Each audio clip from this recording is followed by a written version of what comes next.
I'm really good. I love how you're so real. Yeah? I really do. Yeah. Well, I just try to be myself. You know, it's the only thing that makes sense. What made you pursue music? I mean, I was always, you know, as a child, you know, I was always dancing and stuff, you know. So I was always a dancer myself. And I kind of lived my life, you know, not knowing it at the time. I kind of lived my life like to compete the drum, more or less, you know. I mean, I started out listening to, you know, rock music and you know, Depeche Mode and The Cure and Bad Company and Bon Jovi. And then I went into gangster rap, you know, NWA and Ice Cube and that kind of stuff. And 90s. yeah, early 90s and stuff. And it was like the whole aspect to me was I was like this little, you know, blue gangster, you know, but not knowing that the red and the blue signified, you know, chakras, but at that time they were mixing it up and trying to, you know, create this whole turmoil and war, you know, and only people that understood, you know, could be free and be away from it. And so I kind of found those people in '96. You left home from Utah. I left home, yeah. I found these people that were very kind, nice, accepting, and they were in Miami. Yeah, and that's when I got introduced to house music. That's when the hip hop left. I went into like dance music, like Euro dance music. That was like another night, another dream, always true, another vision. You know, like that stuff, and like boom, boom, boom, it makes it wail, like that. Exactly, all those kind of things. So it was like I was into that kind of music, and then when I got to Miami, I was introduced to like house music. Like no words, like bah, bah, bah, bah, chicka, chicka, chicka, you know, that kind of stuff, you know. And I was like, what the fuck is this? And fucking sound systems that were just like, you know, just move you across the dance floor. And yeah, I kind of got into house music that way. And I wanted to be in the music industry. I kind of started as a dancer, and then I wanted to be a rapper. And but I couldn't, you know, there wasn't very many white rappers back then, except for Vanilla Ice. I think he was having a hard time with it anyways, but, you know, so I didn't think there needed to be a mocha chocolate white boy trying to rap either. But I had those dreams, and I fulfilled those dreams, you know, in actuality, in reality.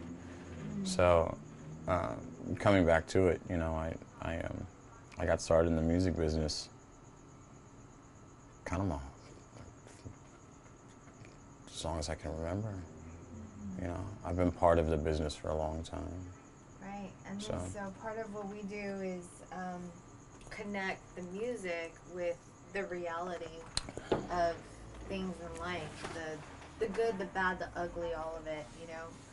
So at the time when you were living in Utah and when you were going through what you were going through, it was obviously a coming of age experience for you where you're more animated. I feel like at the heart of it, you were... I'll describe it to you.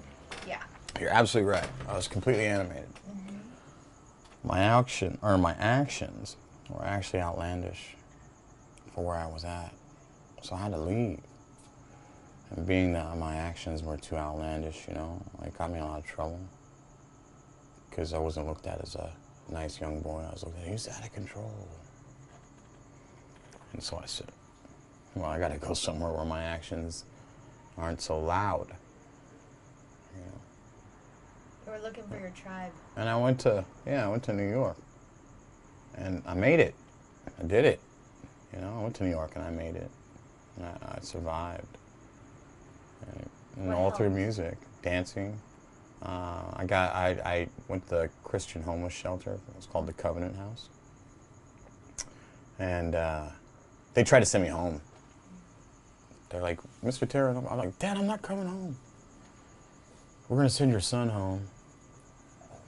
No, you're not. No, you're not. I just get off on the next stop and come back, you know? And I did that. And then I danced in Times Square, and I met this girl. It sounds like your creative expression was It's all been through love. It's all been paradigmed. And I also hear it's self-love, honestly, Nick, because you always knew who you truly were and are. Growing up, you knew you didn't fit in. But you also had to honor yourself. You had to honor your eccentricity. Yeah, I always knew in my mind I was destined for something great. I mean, not to say like that in a, you know, a manipulative or a cocky type of situation. It's just more that something I felt, you know. It was just, it was a calling. It was a calling. It was something I just knew that music had something to do with my life. And, you know, technology, everything in the whole 20 years, it was 1996, 2016, you know, that's 20 years. And I look at that and I look at how far the technology's even come, even from like the last 5 years. You know, I look at like how far the technology's come and everything, and I say, you know, my love for the music and my love for wanting to find that peace inside, which I found at one time, and that was in '96 when I found house music. And then I left that place, and I always tried to recreate that feeling in my music, because it was the only thing that made me feel alive, you know? It was the only thing that made me, that was the time in my life where I felt the freest I could be, you know? I couldn't eat much, I didn't have any money. I lived in a house with drag queens and fucking other gay guys. And they just accepted me, you know? They were just nice people, you know, and looked out for me when I didn't have anything. And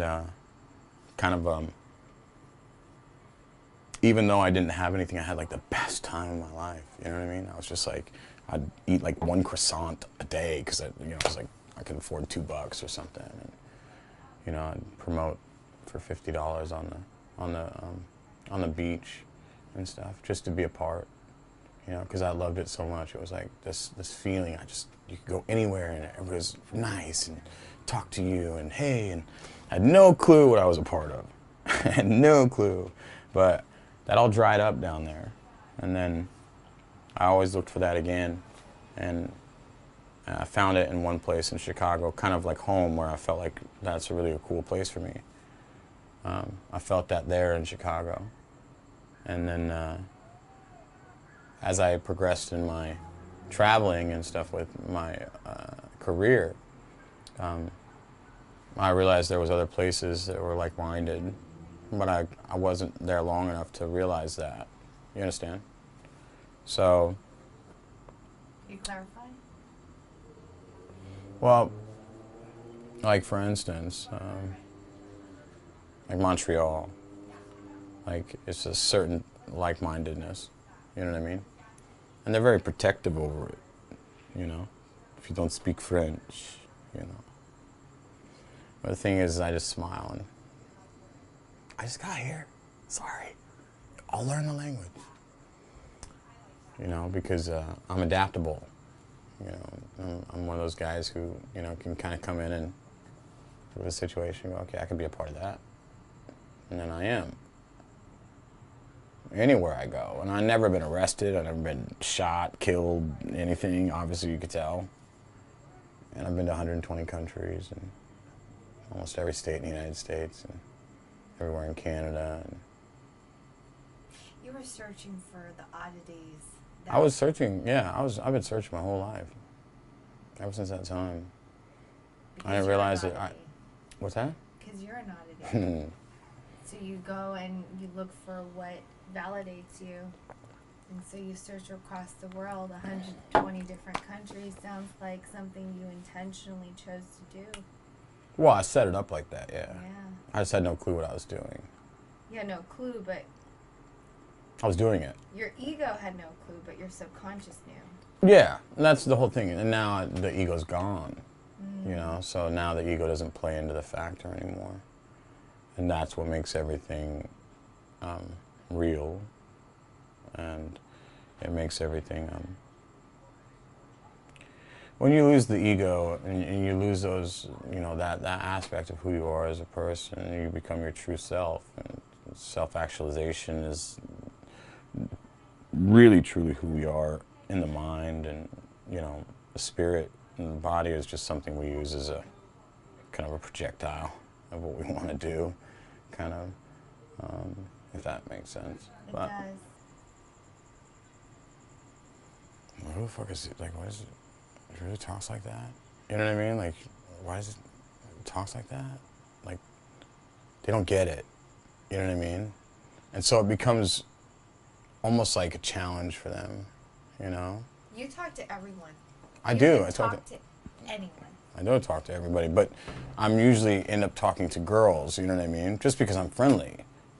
And, or I'll be like, hey, I like, you know, you look really nice tonight. And they'll be, oh, thank you, you know? It's like, just that conviction that I can portray as a person. Women feel that, you know what I mean? Mm-hmm. So as they kind of like, or they get like jarred by it. They're like, oh, what? Okay. No fear. Yeah, because I'm not trying to, I'm not talking to somebody and trying to get something out of them.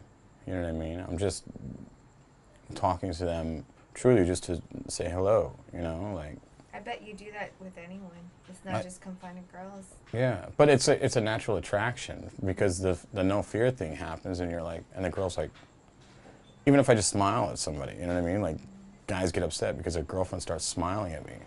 You know? Also have no fear in situations, because you've already been to parts or places in your life where you had nothing.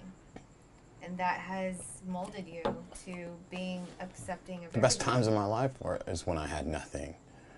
You know, when I had everything, I couldn't even have fun. It was like, it was just shit.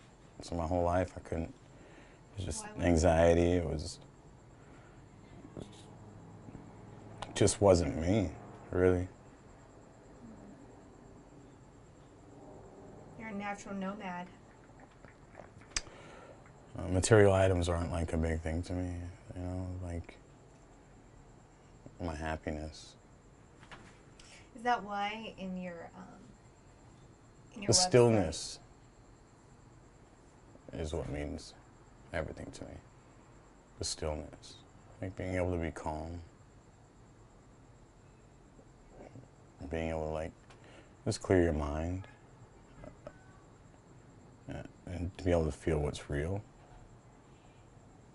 You know, when you have all these things around you, they block and they create perception and dynamic that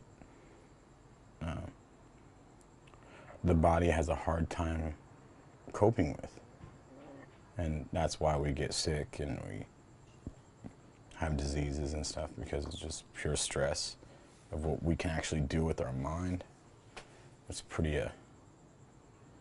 wild, I think, because in one moment you can completely destroy yourself, and in the next moment you can take yourself out and, you know, create rainbows. As a human being, you don't realize how impactful your vibration becomes to people, and even the way you speak to somebody, the way you talk to them, is like, can hurt them, you know, can beat them up physically, you know, just by the words that you say to somebody.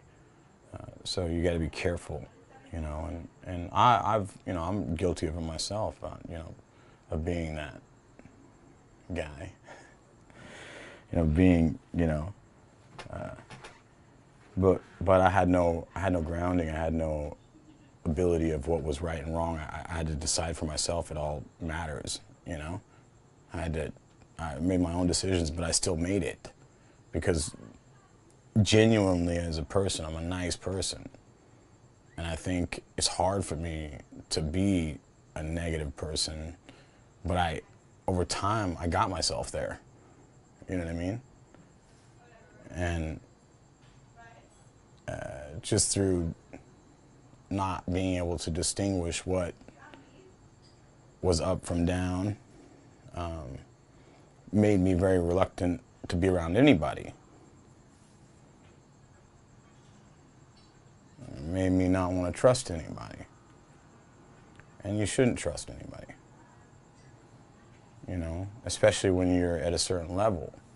You know, you gotta really understand like what your vibration is, and because you are positive, people are naturally gonna want to come around you.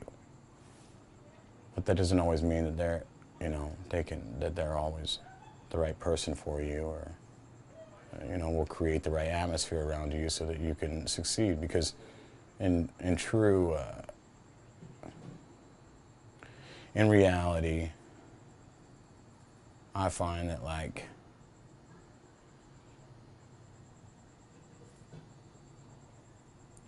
real people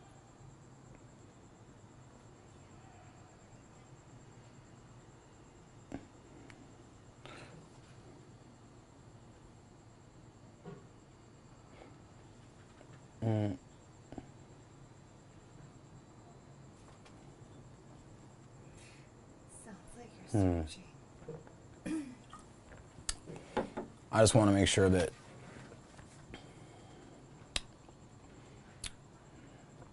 I don't think anybody who's real, no, that's not the right way to say it. Do you mind if I interject? Yeah. Could it be that over time, as you've seen a lot of the ego-based, fear-based actions of your peers around you, that there's a part of you that became jaded? Oh, totally. Yeah, totally. I mean, how do I explain it? Because I was younger, I think people looked at the attitude as kind of like, oh, he's crazy. You know, it's Terranova, he's crazy, he's fucking wild. But as you get older, you know, people start to look at that a little differently. And so it's time to grow up. You know what I'm saying? It's time to kind of like step back for a second and analyze, does this really make sense anymore? Are my actions viable? Are my actions speaking positively? Am I transcending positive waves? And no, I wasn't. I wasn't. I mean, I was, because I was doing my music, which made me happy. You know what I'm saying? So that's, but my reaction towards people outside of my music was a whole another manner. You know what I mean? I didn't want anybody around. I didn't want anybody around me. I didn't trust anybody. People would come into my life and they would try to steal my partners, and they would try to do things, you know, and I'm like, you guys now have no clue what it is in my mind that makes it work this way to where I achieve the things I achieved. Don't you guys can take whoever you want from me. At the time, I didn't know. At the time, I was like, no. But now I'm like, shit, yeah, fuck. Take whoever you want, man, go ahead. If they think they could do better somewhere else, please. I want them to. I really do. It's genuine love. Yeah, because I never try to take anything away from anybody. Yeah. You know what I'm saying? But it was a hurt. It was a betrayal. Yeah, it was like a, because I know what I had gone through to try and get in the industry. And I just gave it to you. 2 years, your fucking manager, agent, fucking all that shit. It took me 28 years to get there. You know what I mean? I was 28 years old, 10 years ago, 38. It took me 28 fucking years of my life to get there. I meet you, you're kind of talented, and I just give it to you. 2 years later, you got an agent, manager, you're touring around the world with me. You started a school 3 years ago. You didn't even know you wanted to be a DJ until fucking 2 years ago. You know what I mean? I mean, like, what the fuck, dude? So, yeah, there's a little bit of that. That kind of like, hey, you know. But that's how I was. How I am now is, you know, I tell you everything I know, but you have gone no further than what I've done for you. So really, are you winning? No. Because in the reality of things, I gave you all my energy. That's what propelled you. My strive, my struggle, my story propelled you. It wasn't you that propelled me. I just gave you validation as a pro and then guided you along the way. Not one of my partners has gone any further than where I've taken them. And actually fallen behind, but to me, that's just the life they've chosen. They've chosen that, not me, you know? But they're all individuals that will find their way and that will find their place, or they won't, or they'll just go through life with their eyes wide shut. There's several movies about it. I'm sure you could probably pick one, you know? You know? But the main thing is just, you know, understanding that, like, in love being lost, you know, you open so many other doors. So it's like, they always say, just the smallest things, you know, in life. And people always take these for granted. And I realize that they're so small, but they mean so much, you know? And I always kind of look at this as a situation where, you know, girls are always like, you know, I like small things, I like this kind of thing, or like whatever, you know? Or I had girlfriends be like, you know, you don't even pay attention to the small things. A card is much better. And then you give them a card. Like, you didn't buy me anything for my birthday, you just got me a card. You're so guilty. Sorry, I'm laughing because I can relate. Just a little bit more about some of the projects that you have been involved in as a result of a drive, a fire. Well, all of my music is definitely lived. So everything that's like I produced, or I think probably one of the reasons why I've been able to stay around for so long is because my music's real. It's very much lived. And, you know, like I said, you know, I wanted to recreate a feeling that I had back at a certain time in my life. So everything that I've ever done has always been a repeat of that, you know? And so being able to, like, repeat the process so many times and become a pro at executing what it is that I'm trying to do, mentally, physically, musically, art-wise, you know, shit, I totally lost train of thought. What project stood out for you as a result of direct loss and transformation of that loss?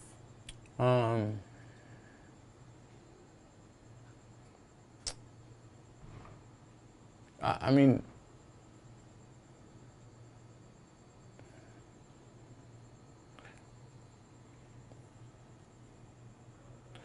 I think for me, like,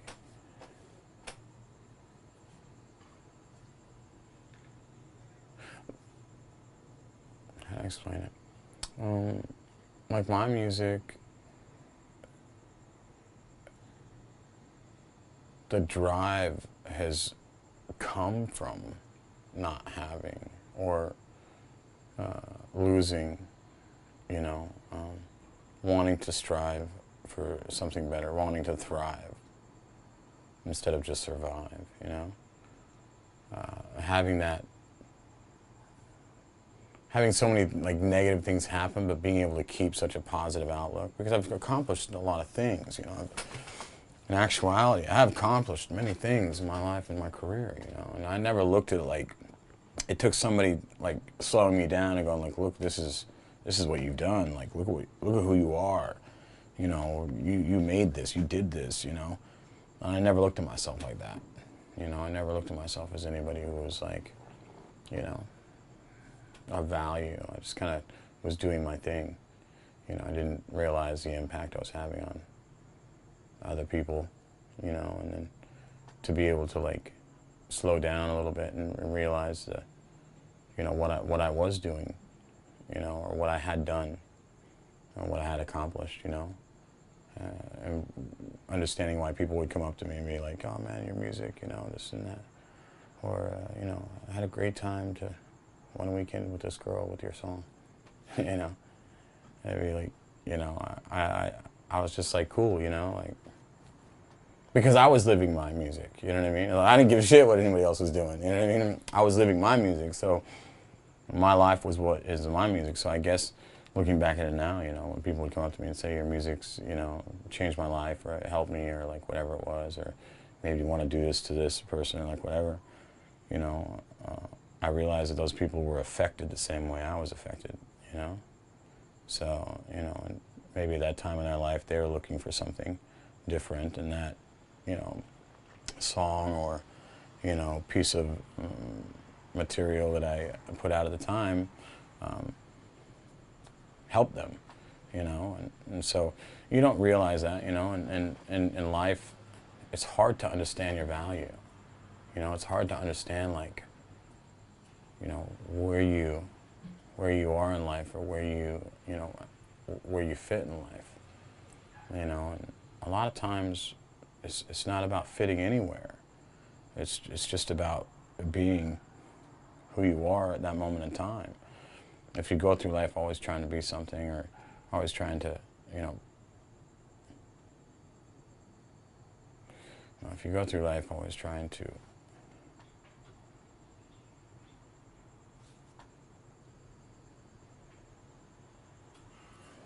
no, that's the wrong way.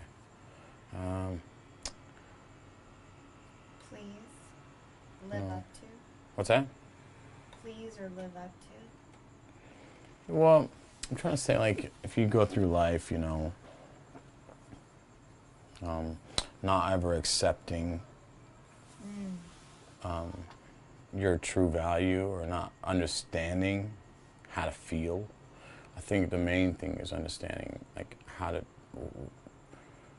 what does yourself feel like, you know, like, how do you know you're being yourself? You know what I mean? Like, how do you know what that feeling is? You know, to realize, you know, who you are, you know, because everybody tells you, oh, you can be this, you can be that, you can do these things, you can do those things. But until you really believe it yourself, you know what I mean? Until you really put your mind into it, you know, it's so, and it's easy to do it, but it's so hard at the same time, because it's like, it's such an easy process that people forget. It's like the slogan, just do it. You know, so easy. You know what I mean? It's like 3 words, just do it. It's like 3 words, 1 and 3. Okay, you just do it. It's so easy, but the concept, like, for people to grasp that simplicity, It's so hard. it's really hard. It's hard for people to grab it. But once you do, and you feel that, like, that power, you know, that kind of, when you feel that power, like, it just becomes so addicting. And it's like, you know, people can use it for evil or good, or like whatever. I choose to use it for having a great time and making my music, you know.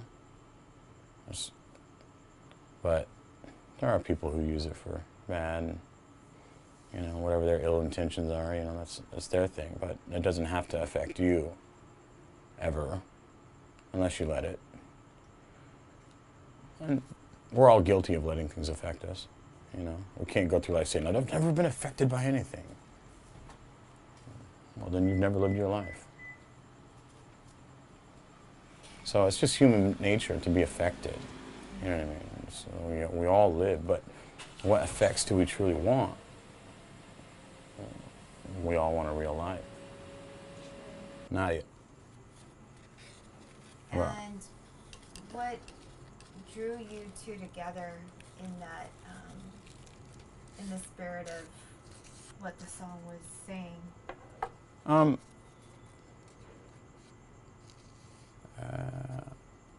There was a real fondness for Nadia and I when we started working together. I remember the first time I ever heard her song. I was in Vegas on a C2K stage. It's now like the Blue Man's Group, and I heard Rapture for the first time. That, you know, me, amore, don't you know, my love, I want you so, you know. And I fell in love with that song, and then 10 years later, I got to work with her. Wow. So it was like, you know, mentally I'm able to, it takes time, you know. I mean, I'm able to do it faster now, but I think, you know, the powers that be, I've just been able to manifest exactly what it is that I want to happen in my life, you know. And that's not realizing it, that I was getting faster at it, I was getting more, it takes time to understand, you know. When you start repeating the process, you start repeating, and every time it catches up, it gets faster and faster. But if you get into a bad habit of repeating negativity and those kind of things, it can also create, you know, a cycle that, you know, is hard to break. How'd you guys meet? Well, I was actually commissioned by her old partner to do some work, and she heard my work, and she just kind of snagged me up. She was just like, you know, and so I ended up doing a bunch of stuff for her, and then we got together and we wrote 4 beautiful songs, and 2 of them came out, and then the other 2 have just sat there because that story's over with, you know. There's a whole other story now, you know. But I love Nadia and the fact that she, you know, put her stamp on me and, you know, said, hey, this guy is the shit, you know? And we proved that, you know what I mean? Together as a team, you know, we proved that we were capable of accomplishing great things. You know, even when she was torn apart and I was torn apart too, you know, we came together and she was just, you know, going through all her stuff and, you know, everything, and I was too, you know, in my own right. And when we met, we were just so enchanted by each other that everything happened the way it needed to happen. And that's what made the magic, you know, that's what created this kind of timeless, iconic song, because it was made out of pure feeling, it was made out of pure desire to want to accomplish something together in a massive manner, you know. And we didn't know what we were doing, you know what I mean? We were just, you know, kids, you know, excited, you know, oh my God, you know? And it's so interesting because I feel like this is a reflection of a lot of real life situations that's already going on right now, where 2 people, 2 strangers who don't really know each other's backstory yet come together and just feel and understand where each person's coming from without having exchanged any words. For sure. I mean, you know, we're connected, you know, and it's so hard for people to believe. I mean, women believe much more than men, but to really understand what you're truly capable of as a person, you everything. I guess that's why people are so protective over children, because they have this natural, you know, when we're young we have this natural, you know, kind of well, innocence, you know, this kind of, we just say what we want, and we just are the people who we are, you know. It's only through society where, you know, no, don't do this, don't do that, that's wrong, this is wrong, or that's, you know, don't do that, you're not good enough for this, whatever it is that you get told your whole life, and it reprograms you. Yeah. You know, it programs you into a certain state of mind. And then it's like you spend your whole life trying to unwind that state of mind. You know what I mean? Because it's like we sit around and you go like, this can't be everything. This can't just be it. Is this really what we've manifested over tens of thousands of billions of years? Is just complete Misery? No. No. That's not what it is. What's Misery is a state of mind. Yeah. It's just a state of mind you put yourself in, or the people around you put yourself in. And the thing with me was, you know, I may have took the hard route, the most expensive college route you could take, the school of hard knocks. I may have done all that, but you know, I can't talk to you the way I talk to you if I didn't. You know what I mean? So, in understanding that power and who I am as a person, you know. You also understand the power of transmutation. Because Those are big words for people. well, I mean, I'm just talking about music in general because music is a transference of the raw, honest truth you talk about. Well, it's a language. Innocence, it's a language. Who can just speak truths without any. Yeah, like your nose is big. Daddy, why is her nose so big? Don't say that. God damn it, you're so rude. You know what I'm saying? Daddy, why is her butt so big? You know? So, as kids, we naturally act our part. Yeah. It's only through life that we start to reject who we actually are. So how does music play a role in breaking out of the confines? Well, music is language, you know, it's a story, and it's several people's story, and it's several people's experience all trapped up in one aspect of, you know, musical medium. You know, that's really all it is. I mean, it's just story. It's just, listen to it. It's story, it's history, there's love, there's hate, you have to give good and evil with everything, because you have to be able to choose between the adversary and the light. You know what I mean? And the adversary, if you just look at like what the word means, the adversary, or like advertisement or advertising or perception, what we take in as people, because we're natural human data processors, so we just take in information. And then that information gets stored somewhere. And then what happens is, over time, that information has to go somewhere, it has to be processed a certain way. You know what I mean? So you take in all this information your whole life, and then all of a sudden something clicks, something happens where you decide you want to have something different, and all that data starts to process. And when that data processes, you start to make sense of things, and you realize, you wake up and you're like, holy fuck. Just look around at what you're a part of. It's really a beautiful thing, and there's nothing wrong with it, and there's nothing to be scared of.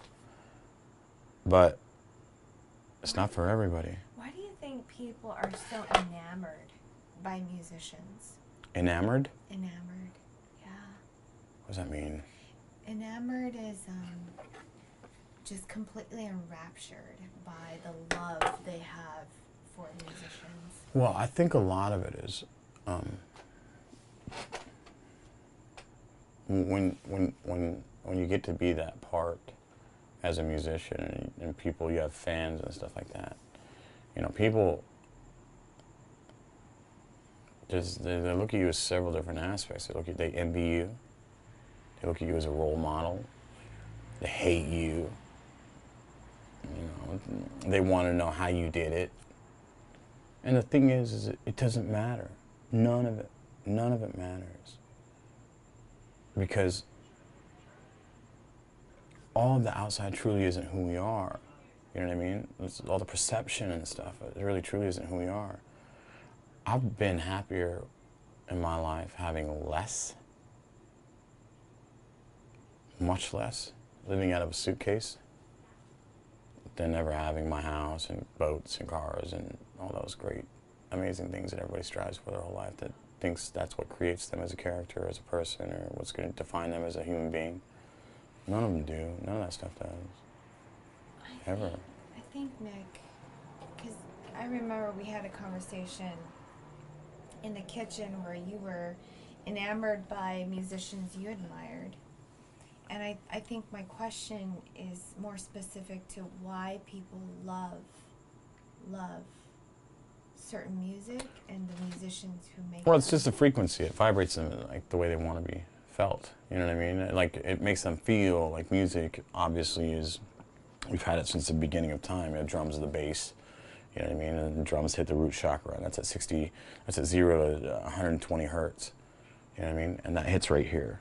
That's what makes us go, you know, and then from 120 to 250 to 300, that's your gut. You know what I mean? And then from there it goes on and up, and then you get your solar plexus and your heart, and then your visual chakra, and then all those types of things. And each sound tunes you a different way. And so, like, when a chord and a progression is, or chords in a certain progression is played, well, those frequencies tune our body and go, oh yeah, you know what I'm saying? So if you listen to an artist and that person makes you feel good, and that person, you know, gets you to twist and shout and do the hokey pokey, well, then you have love for that feeling, you know? You're like, I love that feeling, you know? So who makes me feel that way? Well, the artist does. Well, what goes on in the artist's head that makes him want to do that, that makes me feel like this? Okay, I want to know more about this guy, or I want to know more about her, you know? And then there comes the whole, you know, the artist thing of, like, then they go, well, what did you really do? You know what I mean? Like, what did you really do in the music? You know, so then it starts to become like, is it real? Are they real as an artist? Can they actually, are they actually portraying exactly who they are as a person, or is somebody else doing it for them? You know? And so you have to understand that. And now, like I said, you know, there's good and evil in all aspects. And the thing is you just have to, in the sense I look at it as, I just respect the person for the business they're doing. Whether it's creditable or not, they got there somehow, and something worked for them. For them. Doesn't mean it's gonna work for you. So you can't go over trying to copy everybody's fucking shit. You know what I'm saying? You can't go over trying to sound the same as everybody. You can't go, you're not gonna do, because all you're gonna do is sound like everybody else. And the only way to truly get past and feel that enamored feeling you would feel from being an artist, you know, from your fans, I guess, does that make sense, right? Why do people feel so enamored by an artist? Well, it's just because they get taken. You know what I mean? Girls get taken. Oh my God. This is my story. Guys, I hate that story. Then you're probably not gonna have that girl. You know what I'm saying? I do. Unless you could play the fool, or you know, you have some kind of sense. It's the same girl that goes to you and not the other guy. Yeah, exactly. So it's just, you know. Because you validated them through your music. Yeah, it's like, you know, I mean, I don't know, I never really looked at myself as like, you know, some, you know, God's fucking gift. And I've met so many musicians and people where I looked up to them, and then like I met them and I was like,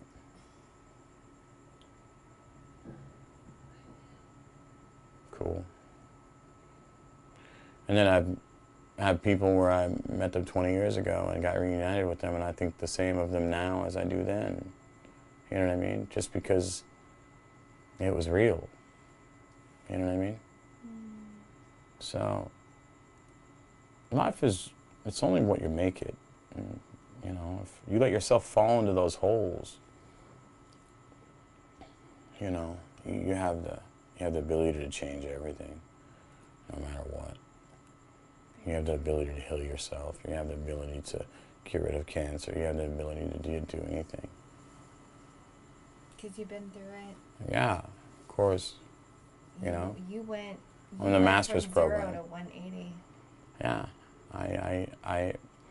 the thing with me is I never had a grounding point.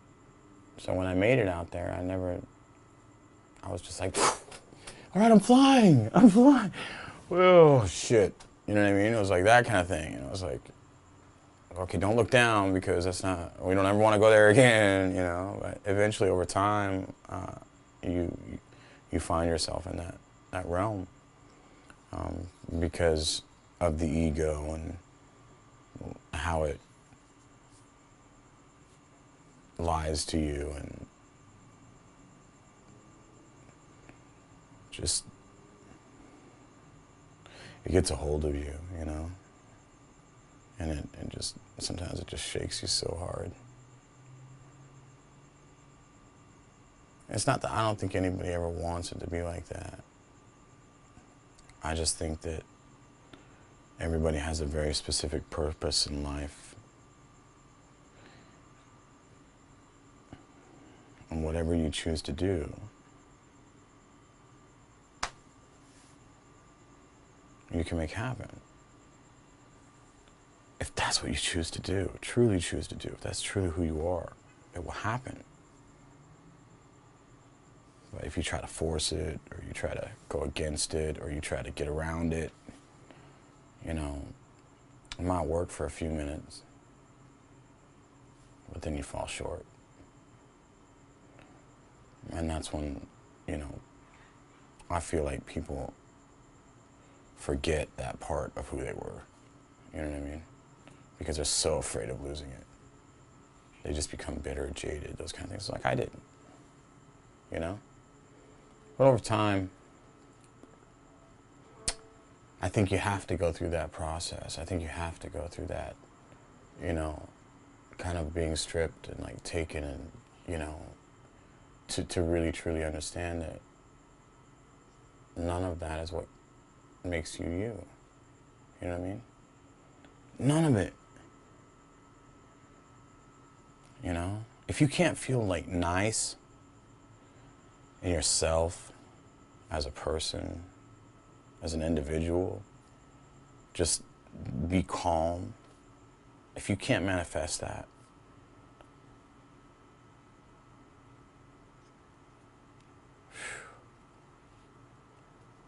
that's like a real talent, you know? It's like a real true talent to be able to just be calm. It takes a lot of patience. First thing they say in 1 Corinthians 13 about love is patient. Yeah. She is. So beautiful. Mm. What is your ultimate definition of the love story? What's my ultimate definition of The love story. the love story?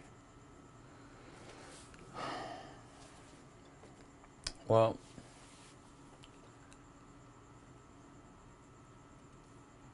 I think the love story is basically like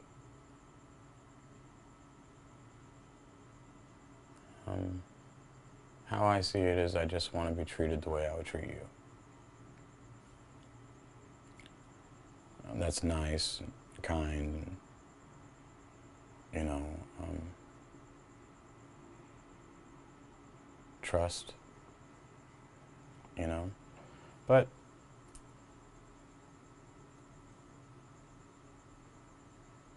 you know, yeah, I just want to be treated the way that I would treat somebody, you know, as a person. Unconditionally. As long as they don't get lost in the process. And another thing is like, it's up to you as a person to help that person not get lost. You know? Be able to guide that person and be, you know, a role model for that person. Because if you're not, they're just going to end up leaving anyways.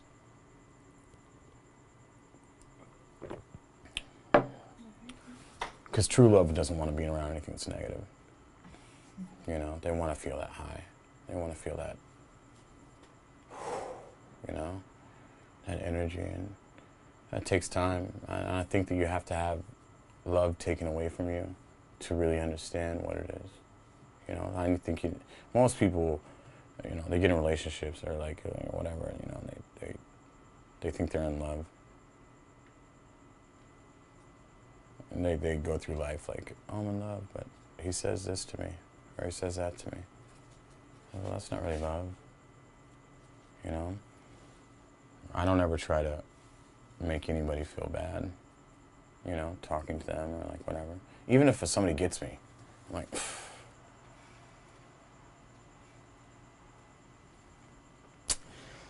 God damn, man, shit. You know, that's how I react. You got me, bro. You know what I mean? Like, what the fuck can I do? You know? All right, cool. You know. But it's taken a lot of time to be able to be like that. You know, a lot of experiences and stuff. So I think love is just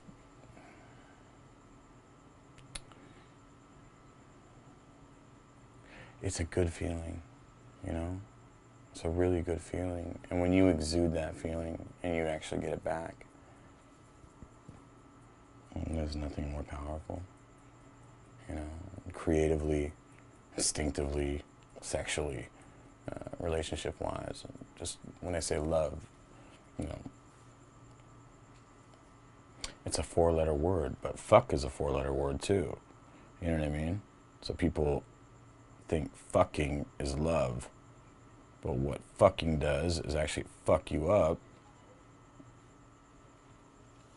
and misrepresents love. People get addicted, you know what I mean?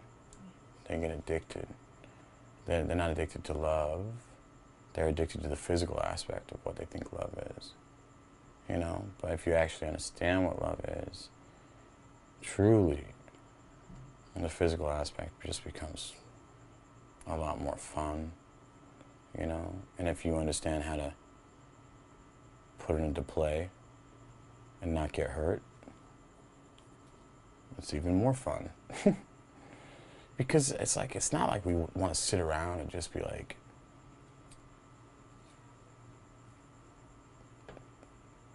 not want to be around with each other, you know what I mean? Not want to be physical with each other, or like, it's a natural thing to like, feel that, you know?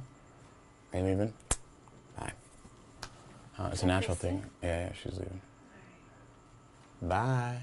Bye, Christy.